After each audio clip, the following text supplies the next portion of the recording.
I'm historian Tim Roberts, and welcome to Bad Hoss History. On this quick draw episode, we're in Lincoln, New Mexico at the Tunstall McSween Cemetery. On February 18, 1878, 24-year-old Englishman John Henry Tunstall was murdered along a dusty trail 10 miles south of Lincoln, New Mexico.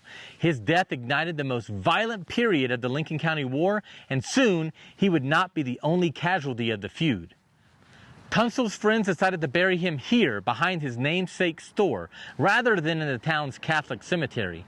On February 21st, 3 days after his death, John Tunstall was laid to rest with the intention that his family would eventually retrieve his body.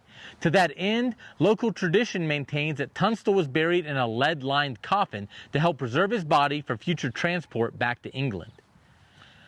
A few short months later, Regulator Frank McNab joined Tunstall in the cemetery after being ambushed and gunned down by members of the Seven Rivers Warriors.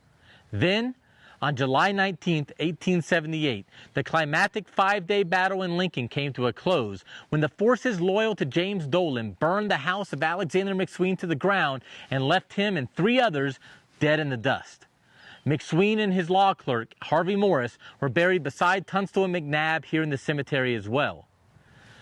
By the 1920s, the crude headstones marking the graves in the cemetery were completely gone, as was the fence surrounding the burials. Alexander McSween's widow noted in a letter that she could not remember exactly where the graves were. Similarly, members of John Tunstall's family attempted to locate his body in the 1920s, but were not able to. The crosses and plaques that now mark the graves of John Tunstall and Alexander McSween were placed here by the old Lincoln County Memorial Commission after they completed the restoration of the Tunstall store and opened it as a museum in 1957.